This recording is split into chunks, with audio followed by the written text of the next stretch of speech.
according to the National Center for PTSD, up to 90% of older adults have experienced a traumatic event. In fact, PTSD symptoms or post-traumatic stress disorder symptoms can emerge with age, meaning that even a traumatic event experienced decades ago, the symptoms related to that event can emerge with age. Here are some reasons why. For more than a decade, I worked with older veterans at the Atlanta VA healthcare system. And often people would come to my office for an intake after retirement. And what they would share with me is that once they retired, they started to experience more symptoms of earlier trauma from combat or trauma from childhood maltreatment. And what they described was that having structure with work prior to retirement, having a 9 to 5, and working in collaboration with others, built in natural scaffolding and systems of support that helped him cope with earlier traumatic memories. And now, with retirement, they didn't have those same systems of support or coping. And so now we're experiencing an emergence of trauma symptoms. Other adults would share with me that they recently received a new chronic health or life altering medical diagnosis, and this vulnerability that can come with a physical health condition called into the room other reminders or vulnerabilities from previous or historical traumatic events. Sometimes I say that new trauma reminds us of old trauma, and it calls all the old trauma into the room. And so this can also contribute to a reemergence of PTSD symptoms later in life when a person has a new diagnosis of a medical condition. And this is particularly relevant during older adulthood because among people 65 and older, more than 80% of them have a chronic health condition. And if people are feeling that their life is in jeopardy due to a chronic health condition or a life-altering health condition, then this can call up old traumatic memories as well.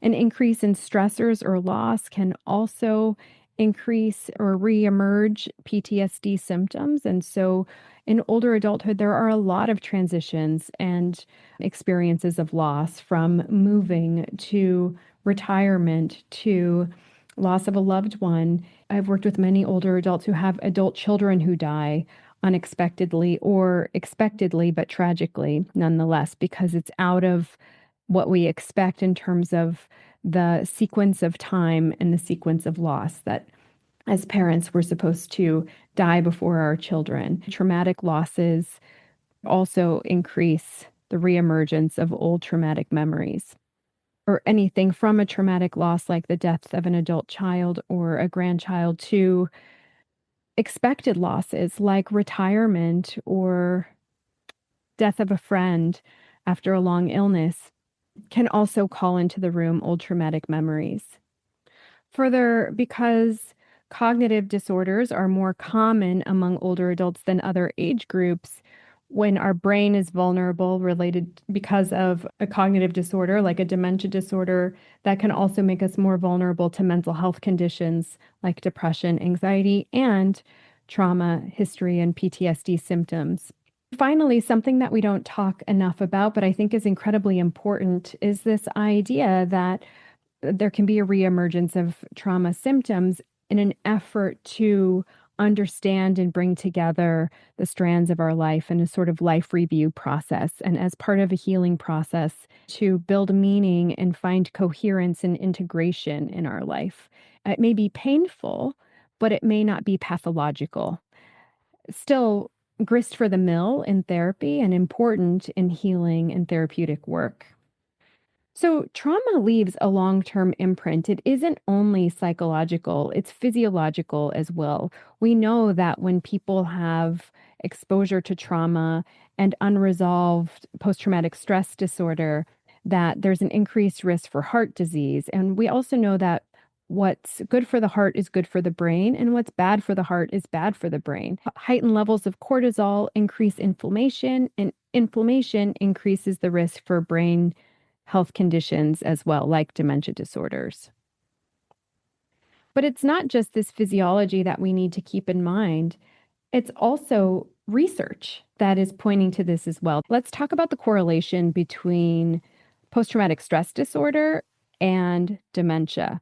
There was a landmark study that was published in 2010 that found that veterans with combat trauma had a twofold increase of developing any type of dementia compared to those without PTSD, even after adjusting for other risk factors.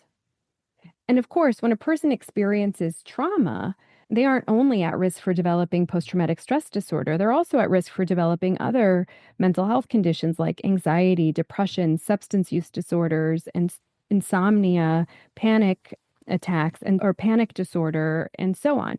And so the Hunt study in 2024 also showed that symptoms of depression and anxiety linked to unprocessed trauma increased the risk for dementia as well, even more than 30 years later. And there is also evidence that people experiencing racism-based trauma, like Black Americans in the United States, also have higher rates of dementia. And some of this is attributed to racism related stress and weathering as a result of racism related stress, meaning accelerated aging of organs that increase risk and vulnerability for dementia disorders. And so it's critical that we're thinking complexly and holistically at how trauma influences our lifespan and our brain health across the lifespan. And so, what does this mean? First, trauma is identified as a risk factor for dementia. At this time, it's correlational, it is not causal.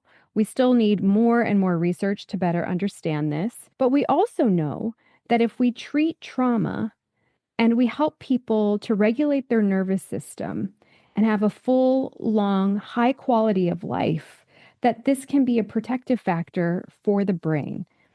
Yet here's the challenge is that trauma and PTSD symptoms or anxiety and depression or panic disorder related to trauma history often goes undetected and untreated among older adults. And so I want to talk about why. The first is underreporting.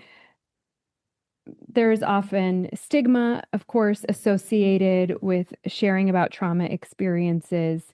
One of the symptoms of post-traumatic stress disorder is avoidance. And so the person might avoid reporting as a symptom of PTSD itself. And so it becomes this really complex. There's often underreporting due to shame, stigma, and generational silence around, I don't want to share my emotional baggage. Often, when it comes to older adults and trauma, a family member is concerned about the older person's current mental health experience.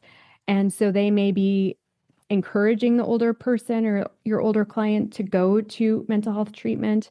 And if they're in the room with your older client may be reluctant to share for want to protect the relationship with the person and also for want to protect themselves and the vulnerability that often arises in doing trauma work.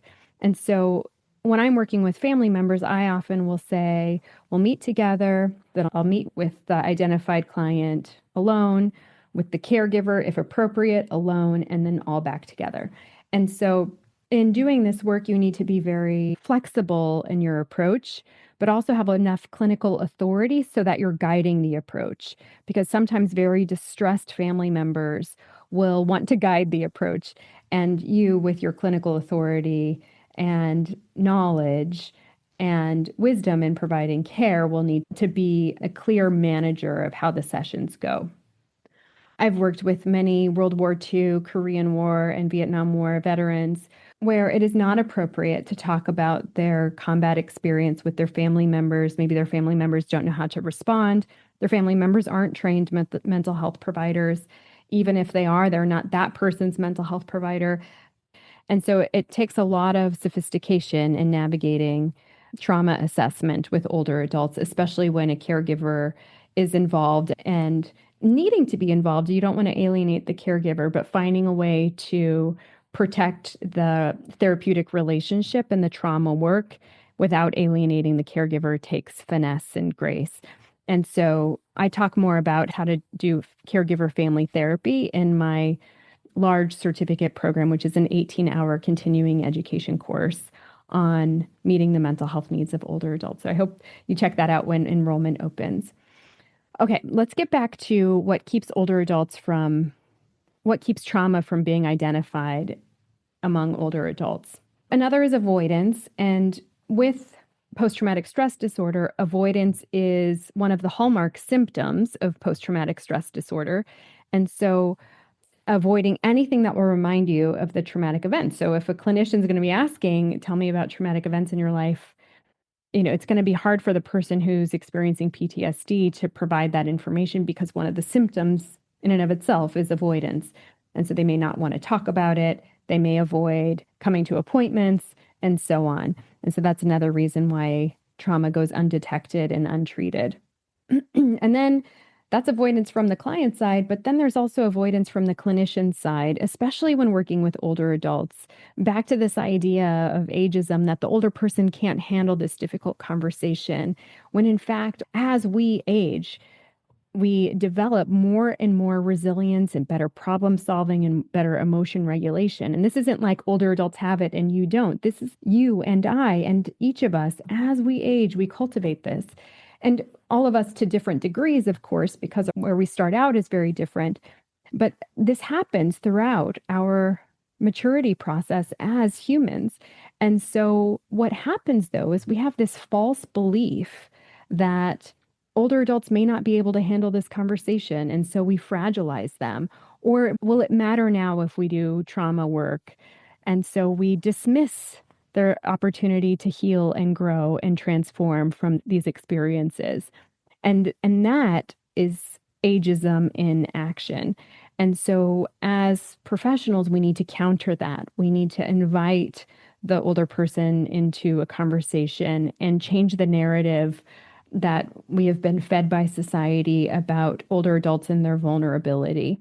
As we age, we have more physical vulnerability, but greater psychological strength. And so use the psychological strength in these conversations. And so when you find yourself being reluctant or uncomfortable asking for fear that it will tip the older person over the edge, or the older person may be too fragile to handle it, think again.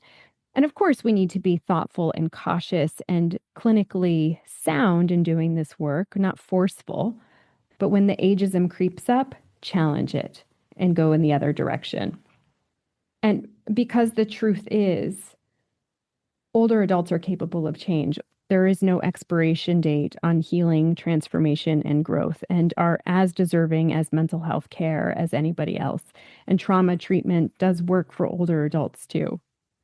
And the other important reminder is that treating trauma now at any age is not only alleviating suffering now and helping the person to restore a full quality of life and engagement with life, it's also protecting the brain down the road and dignity and autonomy.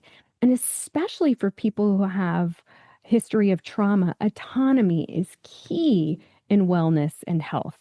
And so doing trauma work today can help to improve brain health and mental health down the road. I've put together a trauma-informed care guide for professionals when working with older adults. And so you can download that at mentalhealthandaging.com/TIC for trauma-informed care. And I'll also have a link for it below in the show notes. So as a professional, here are 5 things that you can do to provide a trauma-informed care approach to prevent dementia. The first is to screen for trauma. There are various screening tools for primary care and mental health care. The important thing is that you understand the clinical utility of this. If you're working in primary care and you're screening for trauma, but you have no resources to send that person or referral options for that person, it may not be the best. You want to be prepared if the person says yes to have age appropriate and culturally appropriate resources for the person when you're screening for trauma for where you will refer them. We have a national provider directory of licensed mental health providers who work with older adults. You can send them to that directory at mentalhealthandaging.com. They're all independently licensed providers who are specialized to work with older adults. And if you're in primary care, I'll put a link to a brief trauma screening tool that you can use that's used widely in primary care. For mental health providers, when screening, don't ask for graphic details. And sometimes with screening for trauma, the person can get very flooded and start to give details. And I would say in a first interview or even early in your relationship, when you're not yet doing deep trauma work, to be careful with that and to try to help the person contain that, because you don't want the person to become flooded without the skills to manage that flooding. And so you might say something like, when you're screening, many people your age have lived through very complex and painful life experiences.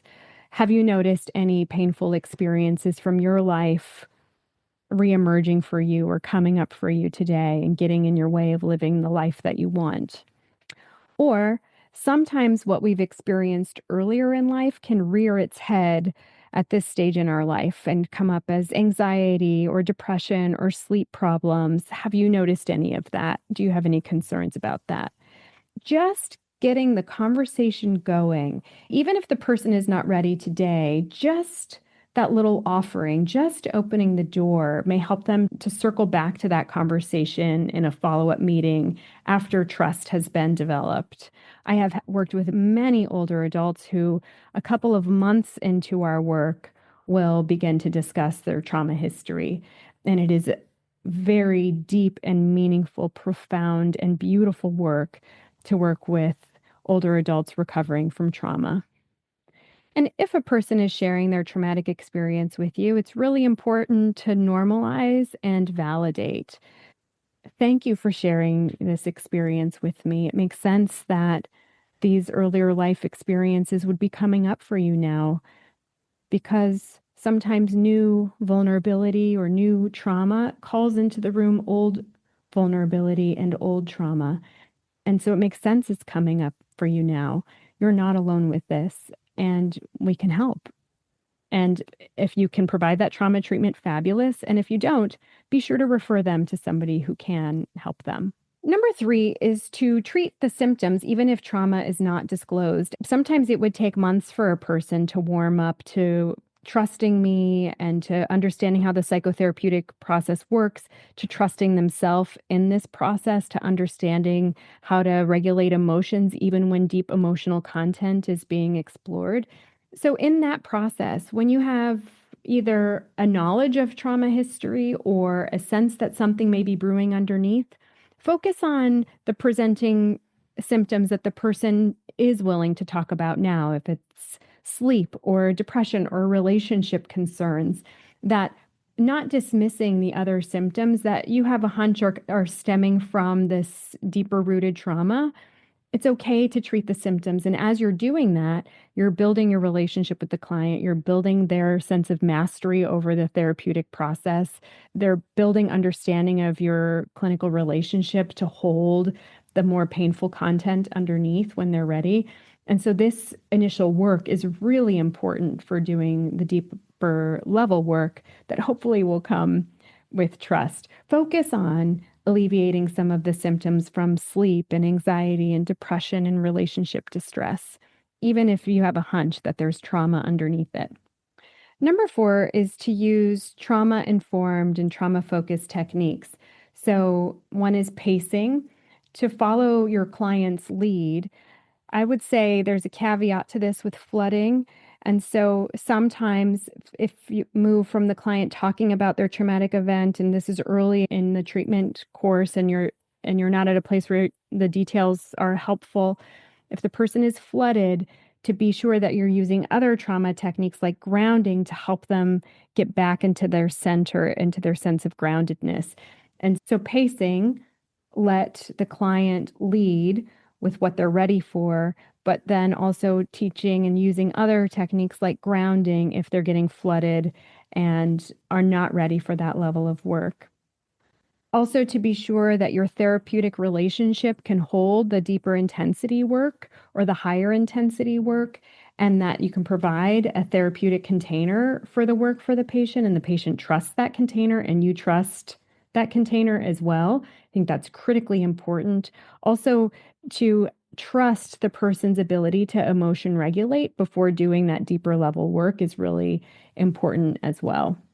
And then also, of course, providing psychoeducation, helping the client to understand how trauma can impact their physiology and their brain health. And especially with older adults, this can help with motivation for doing this work. Sometimes older adults that I've worked with will say, I've come this far. Do I really want to open that up now? And really, of course, it's their choice. They get to decide. But sometimes what will help them to make that decision is just to know, what does treatment look like with you? How will this help their mental and physical and brain health down the road? And that might be information that they could really use to make this decision for themselves. That with treatment and with better emotion regulation and symptom management, perhaps we could turn the volume down on the intensity that they're experiencing with the traumatic memories. And number 5 is to build connection and integration of their life experience. This might include meaning making, legacy building, and life review, in addition to some of the trauma work. Maybe reconnecting with culture or spirituality and family, maybe repairing ruptured relationships that came out of the symptomology related to trauma, lifelong trauma, or decades of trauma, or unprocessed trauma. And so, what I think is also really valuable in this 5th tip is this notion of post-traumatic growth for older adults. So while 90% of older people have experienced a traumatic event, about 50% of them, about half of them, go on to experience also post-traumatic growth. And one of the elements of post-traumatic growth is connection and community. And so there's a saying that healing happens in community. And when it comes to post-traumatic growth, that is true. Being with other people who have shared in a similar traumatic event can be incredibly healing. When I worked with veterans, I had a later life depression and anxiety group, but it also included PTSD, naturally by nature of who I was serving. I led for 7 years a late life men's group at the VA. The composition of the group was about 7 Black men who had experienced significant trauma in their lives. And this group, when I tell you, they met every 2 weeks, same time, rain or shine, they always showed up for each other. This was one of the most profound and healing experiences, I think, for them and for me. It was so beautiful to be a part of their community, their bonding, their healing process, their experiences of being Black men and veterans. It was the most profound experience I have had in my career. This was before telehealth. We even would FaceTime with somebody on hospice, home-based hospice, to participate in the group. So he had a sense of community in the last stages of his life. And there is something that happens in community, in building these bonds and having a shared purpose toward healing and growth. And so I would invite you as clinicians to think of ways. Could you offer even a time-limited group for people living with a certain mental health condition or striving toward a certain healing process? Here's the bottom line. Trauma symptoms can reemerge with age. When people have trauma, they can develop PTSD, but other mental health conditions like depression, anxiety, insomnia, panic disorder, and so on. And these conditions increase the risk for dementia as well. Here is the good news. We have treatment available for each of these mental health conditions, and they are equally effective for older adults. And so there is a lot that you can do to meet the mental health needs of older adults and bolster brain health down the road, as well as dignity and autonomy, because there is no expiration date on healing, transformation, and growth. download that trauma-informed care guide. It's at mentalhealthandaging.com/TIC for trauma-informed care. And I'll put a link to it in the show notes below, along with lots of other resources as well, and a link to the show notes where you can find the research studies that I mentioned before and some other resources. If you like this episode, will you like and subscribe and share it? Because it really does help other people to find this important information. And this information is missing as it relates to mental health and aging. And so that is why I built the Center for Mental Health and Aging. I am Dr. Regina Kepp. I'm a board-certified clinical psychologist and geropsychologist. And I founded the Center for Mental Health and Aging to make sure that you have all the tools you need as professionals to meet the mental health needs of older adults. I'll see you next time. Bye for now. If you found this episode helpful, would you follow, review, subscribe, and share it with others? It really helps other people to find us so that they too can join the movement for mental health and aging. Because, as you know, there is no expiration date on healing, transformation, and love. I'll see you next time. Bye for now.